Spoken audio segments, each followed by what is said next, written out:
Сайн байцгаана уу бүгдэнд нь. Шинэ оны мэндийг хүргэе.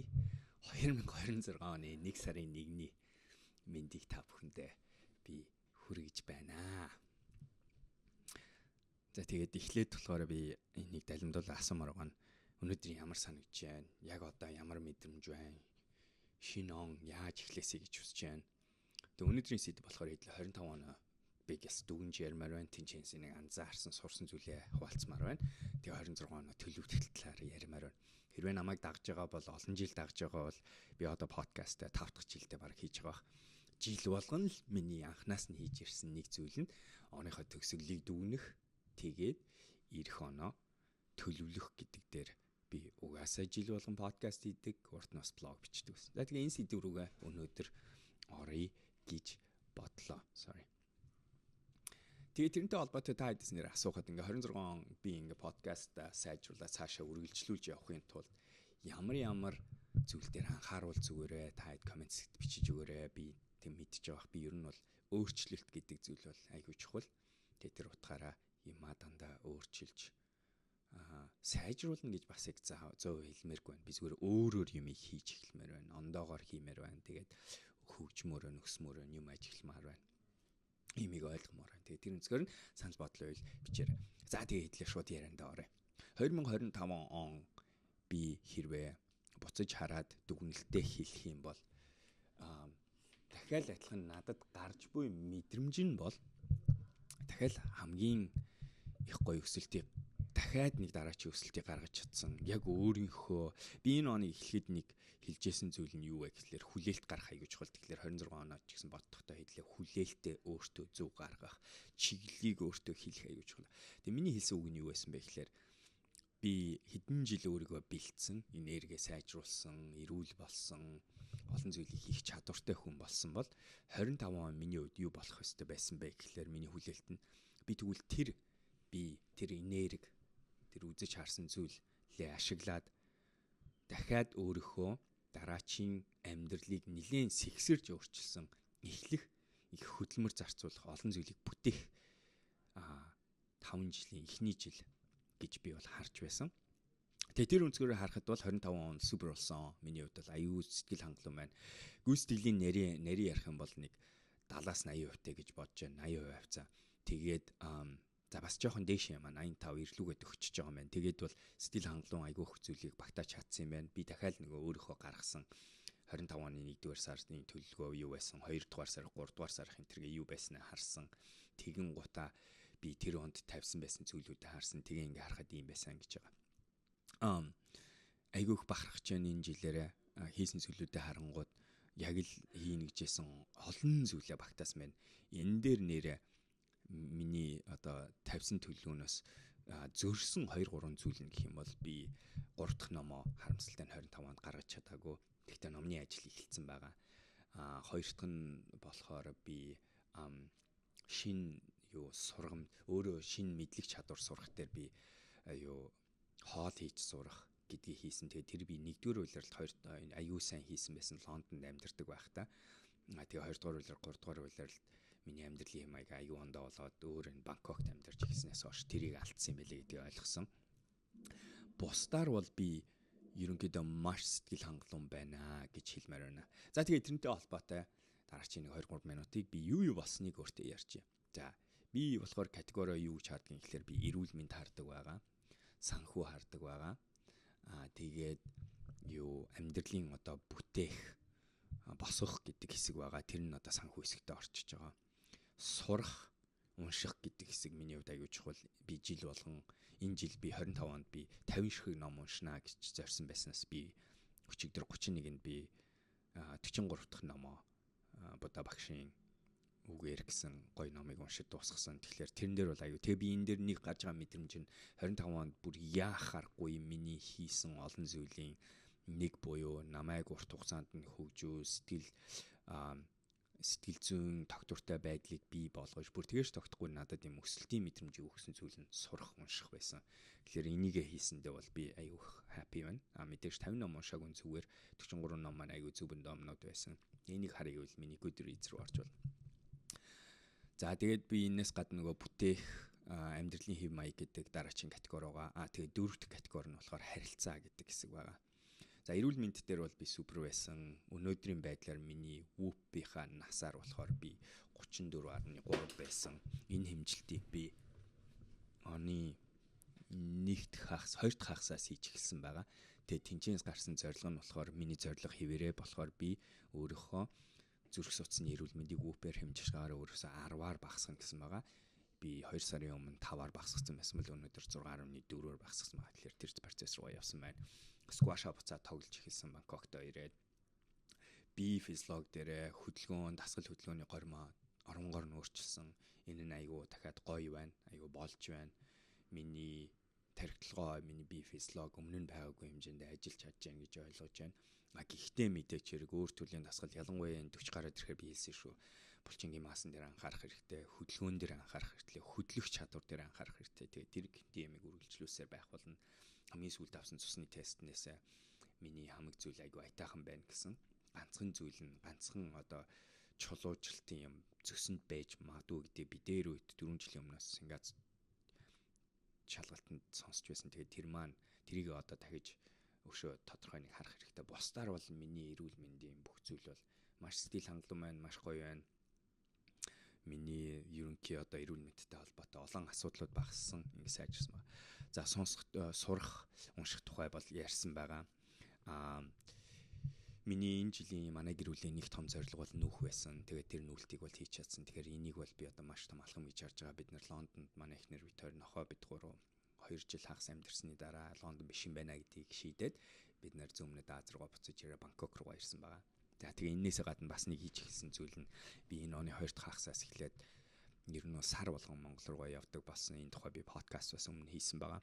Тэгээ сар болгон явж яана гэдэг маань юу хэлж яана вэ гэхээр би Монголд гой хэд хэдэн төслүүдээ өргөжүүлж чадж байна, босгож чадж байна. Мөн өөрөө урт хугацаанд хийнэ гэж хүсэжсэн 3 ийм алтан гурвалжин гэж нэрлээд байгаа концептийнхаа эхний алхмуудыг бас хийх энэ жил чухал байсан. Тэр нь юу байсан бэ гэхээр би Тайланд, Бутан, Монгол гэсэн энэ 3 газар ингэж амьдарч тэгээ энэ 3 газар гурууланд нь би үнцийг үүсгдэг, бас дээрэс нь үнцийг гаргаж авдаг. Амьдралын хэм маягийн орчныг бий болгосон ийм зүйлийг үүсгэх байсан бол өнөөдрийн байдлаар буюу 26 оны 1 сарын 1-ээр би үндсэн 2 суурь авал тавьчихсан. Тэр нь юу гэсэн үг вэ гэхээр би 26 оны 1 сарын 1-ээс 1 сараас эхлээд би Loden Sun гэдэг Бутаны сангийн доор байж байгаа Social Enterprise Accelerator-ыг хариуцаад одоо head coach нь болоод ажиллаж байгаа жишээ нь. Тэгэхээр энэ одоо энэ алтан гурвалжингийн цэг болгон дээр нь би үнцийг үүсгдэг зүйл байх хэрэгтэй байсан, төслүүд байх хэрэгтэй байсан, хувь нэмэр оруулдаг зүйл байх хэрэгтэй. Буцаагаад үнцийг авдаг зүйл байх хэрэгтэй байсан. Тэгэхээр би одоо ингээд Бутаны head coach гэх Loden Sun-гийн Teva Accelerator гэдэг хурц хүрийн 6 стартапыг хариуцаж ажиллаж байна. Тэгээд Бутаныхаа үнэхээр сонирхолтой гоё юм хийж байгаа залуучуудтай хамтарч ажиллаж байгаа. Ийм нэг шин төсөл эхэлж байгаа. За хоёр дахь нь болохоор Монголдо бид нар одоо мэдж байгаа Play Academy болон October Consulting гэдэг манай өөрийн компани. Энэ хоёр компаниа би өшөө өргөжүүлсээр Play Academy маань яг тун утгагүй хүүхдийн өвлийн цуслангаа дараачийн цуслангаа хийх гэж байна. Би одоо 2 хоногийн дараа Монгол руугаа явах гэж байна. Тэгээд тэндээ би өсвөр насны хүүхдүүдтэйгээ очиж дараачийн Play Academy-ха зуны өвлийн цуслангаа, өвлийн кампань хийх гэж байгаа. Тэгээд өвлийн камп, өвлийн зуслан гэж монголоор хэлж болохгүй мэн тэр үг нь юу. Гэх мэтэр энэ нөгөө 3 алтан гурвалжингийн маань цэг нь би болчихж байгаа. Миний нэг одоо босох гээд байгаа зүйл нь би Тайландад их сургуульд би entrepreneurship-ыг хийх гээд 2-3 их сургуультай ярьж байгаа. Тэгэхээр тэр бол миний сүүлийн гурвалжингийн одоо 3 дахь цэг нь одоо хийх ажил гэдэг өнцгөр үүсгэж байгаа юм зүйл. Энийний суурийг тавьсандаа би айгүйх бас аз жаргалтай байна. Тэгээ зөв чиглэл рүүгээ явж байгаа да баяртай байна. Гихмит зүйлийг хийж чадлаа. За миний дараачих нь болохоор харилцаа гэж байгаа. Харилцаа хайр гэж байгаа. Амьдралын би өмнө нэг олон ярьсан аюу чухал хэсэг. Тэгэхээр би тусдаа категори гаргавал энийг хийгээсэ гэж хүсэж байна. За энэтэй холбоотой би өмнө нь болохоор бас одоо юу энэчнээс ингээ харангуут өмнө нь бас ингээд энэ категориудыг би жил болгон өөрчилж ясныг таад анзаарж байгаа. Би жил болгон хийхдээ өөрийнхөө төлөвлөлтийг хэрхэн гаргах вэ? Амьдралаа яаж боддгийг, амьдралынхаа юмнуудыг хаана оруулж яаж зохицуулахын гэдэг дээр бол Өмнө нь би өөр аргуудыг ашиглаж байсан. Тэгээ жил ирэхт тосом тэр арга маань өөртөө болж байгаа юм байгаа болохгүй юм байгаа. Тэгээ та ичгсэн санал болгох нь өнөөдөр миний энийг сонсонгуудаа энэ чинь авах юм аваад хаях юм хаяад. Гэтэ авах юм авж байгаа хэд дээр би нэг заавал нэг 2-3-ыг аваад ямар ч байсан миний та хэдээс хүсэж байгаа зүйл нь юу вэ гэхээр өнөөдөр энэ подкастыг сонсож байгаагаа дайлимдуулаад нэг бал цаас байрт суугаад тэгээд нэг 10 минут үгүй 10 минут л яг нэр 25 он ямар байсан гэдгийг саяных шиг надад ингээд зүгээр тэмдэглэл хийчихтэй. Тэгээд тэр тэмдэглэлдээ яагасаа гэж хүсэж байна. 1 сараа бодоор 25 оны 1 сарын тэр үеийг бод. Хэрвээ санахгүй байгаа бол гар утсаа гаргаж ирээ календараа хар. Тэгээд зургуудаа хар, видео хар, тэнгуут юм сануулна. Гэх мэтэр 25 оны юу гоё байсан, юу хэцүү байсан, юу амжилуулав, юу өөрчлөгдөв, ямар мэдрэмж гартав гэдгээ хийгээд үзээч гэж хүсэж байна. Тэгээд энэ чинь урагшлаад 26 бодно. За тэгээ 25 оноо би түрүү чинь ингээд дүгнэлтүүдэд бичээд явсны дараа би бол ийм гаргасан. Юу сурсан бэ гэсэн чинь ийм байна. Дахиад айтхан зорилгоо гаргах бичих гэдэг бол үнэхээр ичиттэй юм байна гэдэг би дахиад ухаарсан байгаа шүү. Тэгэхээр би тэрийг та бүхэнд хэлмээр энэний судалгааны үр дүн би таад зөндөө хуваалцаж байсан. Тэгтээ дахиад хэлчихгээд зорилгоо ботсон хүн бодоогүй хүнээс хэд дахин давуу талтай байдаг ботчоод тэрийгэ бичсэн хүн, нэг удаа бичсэн хүн ботсон хүнээс дахиад хэд дахин 10 20 дахин өндөр магадaltaй байдаг тэр зорилгоо биелүүл. Энийг бол би сүүлийн өөрийнхөө амьдрал 5 6 жил хийж үзэж байгаа. Тэгэхээр зорилго гаргах. Тэгээ тэр зорилгыг тухайн үед гаргаж байхад ихэнх тохиолдолд ямар мэдрэмж гардаг вэ гэхээр энэ бүтггүй юм шиг тийм мэдрэмж гардаг. Тэгээд тэгсний дараа бүтээж яах гэдэг чинь өнөөдөр миний энэ үглээд байгаа энэ зорилго гаргаач ээ, зорилгоо бичээч ээ, зорилгын тухай нэг жоохон бодож суугаач ээ. Энийг ерөөсө туйлшруулад амар юм болох шаардлагагүй. Энийг зүгээр л маш энгийн төвшөнд толгойдоо тархинда, далд тархинда, идэвхтэй тархинда 10 минут, 15 минут зарцуулаад хүний амьдралынхаа энергийг анхаарлаа нэг зүгэл рүү чиглүүлэх тэр нэг чиглэлийн фокусыг л бий болгооч ээ гэж таадаас гуйгаад байгаа. Тэр нь зорилго гаргах гэж бичээд байгаа. Тэр энэ бол миний 25 он дахиад надад гарч ирсэн хаалгатал буюу окей чи хэр бүтэхгүй ч байсан зорилго гэдэг зүйлийг бичээд гаргаад өөрөө бодоод явах юм бол бэлдгийм байх шүү гэдэг. Тэгээд энэ дотор би түрүү ярьсан шүү дээ тийм ээ саяны ярьсан Бутанд хийж бүтээж байгаа зүйл, Монголд босгож байгаа зүйлүүд маань хийн гэжсэн, тухайн үедээ бичижсэн, хэцүү гэж бодожсэн бүх зүйл маань болчих нүүн гэдэг бол аюу тийм амархан зүйл байгаагүй. Гэр бүлийнхээ амьдралыг тэр чигээр норонгоор наваад тэгээд өөр хотод аваачаад өөр орчин, өөр байр суурь тэгэл бүх юм дээр аюу их цаг гарна. Сурах зүйл дээр би олон сурах зүйлүүдэд би болгосон гэж бодож байна. Төслүүд дээр би энэ жил дахиад адилхан төсөөлөөгүй хэмжээний акцуудыг гаргаж чадсан. Тэгээд тэр болгоны ард зорилго гаргах. За тэгээд дараачих нь унших сурах. Унших сурах бол яахааргүй миний 25 онд тийсэн хамгийн том хөрөнгө оруулалтуудын нэг юм байна гэдэг би түрүүн хэлсэн. Энэ миний хувьд сурсан зүйл.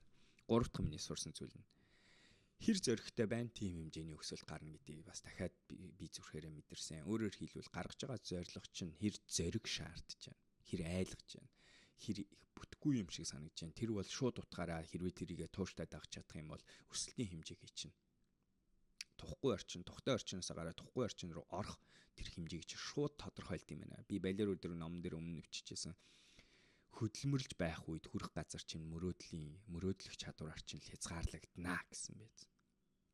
Өөрөөр хэлбэл зөрөгтэй мөрөөдөж чадж байгаа хүмүүс зөрөгтэй алсын цэгийг тодорхойлж чаддгаа гэдэг би дахиад биеэрээ энэ 25 он дахиад мэдэрч чадлаа өөрийнхөө биен дээр хэр зөрөгтэй бодсон. Тэгэл би дахиад 26 оноо бодохдоо өөртөө сануулж байгаа зүйл нь око өшөө зөрөгтэй бодороо өшөө айхгүйгээр болгоомжлохгүйгээр өөрийнхөө ирээдүйг төсөөлөх гэж үзээч, өөрийнхөө бодлыг бодуулах гэж үзээч гэж.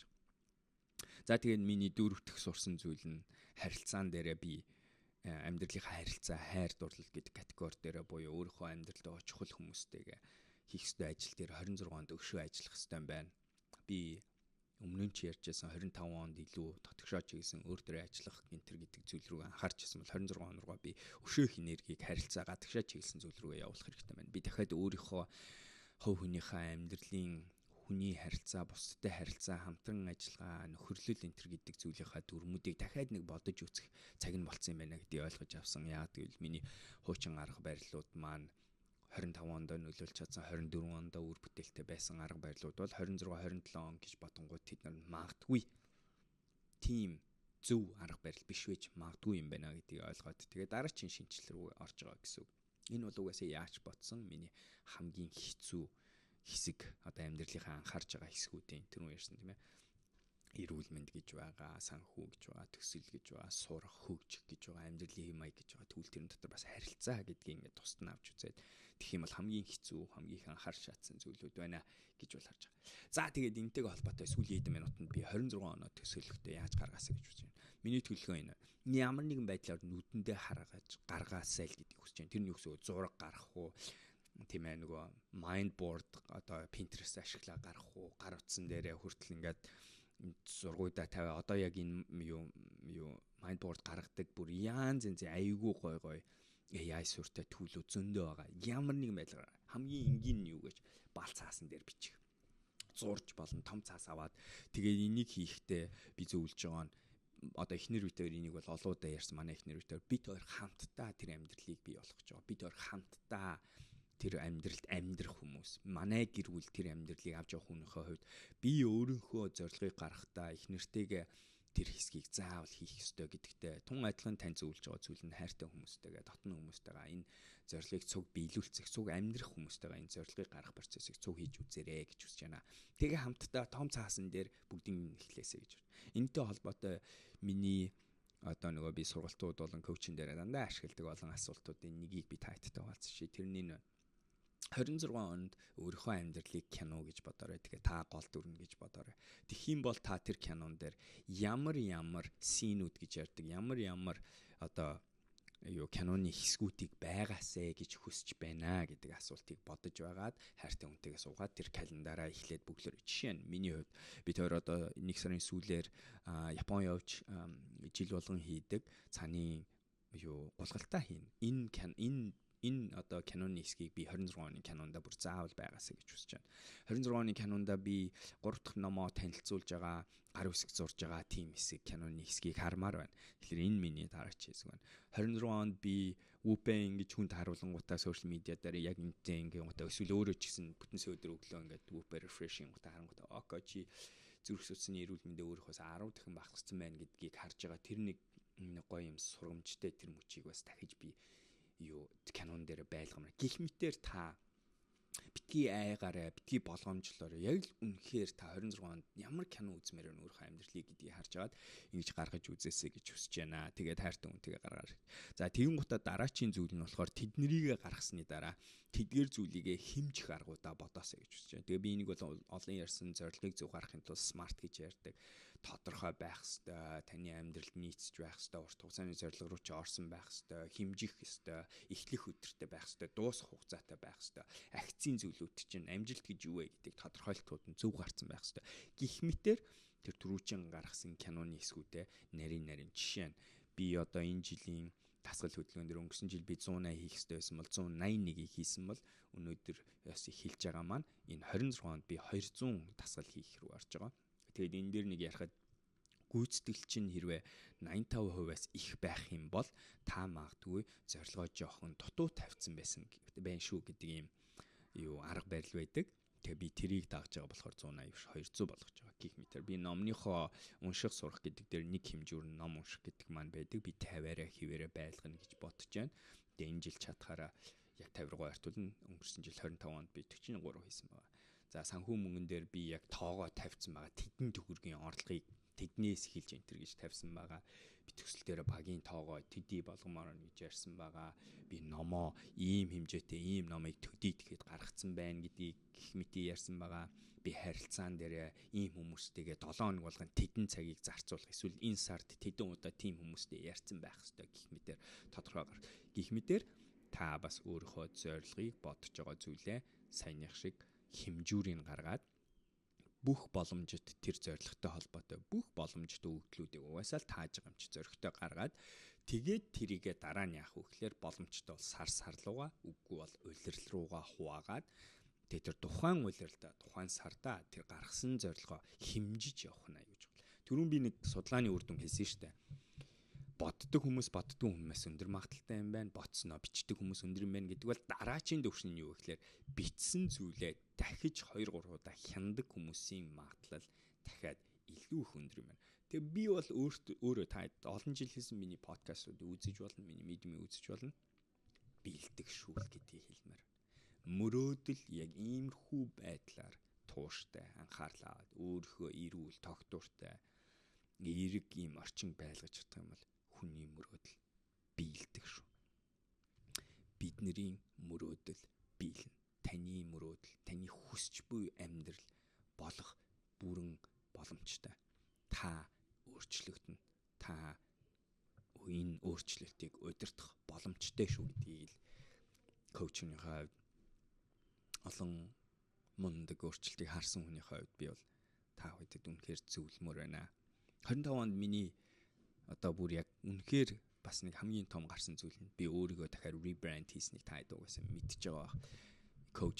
Коуч боллоод тэгээд би олон малгай өмсдгөө дотроос одоо ер нь өөрийгөө би ирээдүйд коуч Око гэдгээр явна гэдгийг бас аль биесээр 25 онд бас сонгосон байгаа. Би цааш нь вебсайтаа гаргасан Око Цик коуч гэдэг ингээд бичих юм бол орж харж болно. Энэ дээр ороод миний юу хийдгийг, яадгийг, биохакинг, коучинг бүх зүйлийг энэ ч мэдээллийг авч болно. Би энэ ч бас хамгийн сүүлийнхаа мэдээллүүдийг байнгын оруулсаар байх болно. Манай эхнэр сая жим руу явж байна. Тэр үний бас зорилго нь манай эхнэрийн зорилгод бас энэ жил бодоо олгосон ба. За ингээд өнөөдрийн подкастыг надтай энэ хугацааг надтай өнгөрүүлсэн та бүхэнд баярлалаа. Нэг ч гэсэн хэрэгтэй зүйлийг сонссон байх гэж найдаж байна. Тэгээд хэдүүлээ 26 оны 2 дахь подкастаараа тун утгагүй уулзцгаая. Санал бодлоо бичгээ тийм мартаарай. Тэгээ анхудаага үзэж байгаа subscribe дарахаа тийм мартаарай. Бид нэр ойр ойрхон видео оруулахыг хичээдэг байгаа. Энэ жил бас сонирхолтой олон видеог оруулах гэж ажиллах болно. За баярлалаа. Баялаар өдрөг байцгаарай.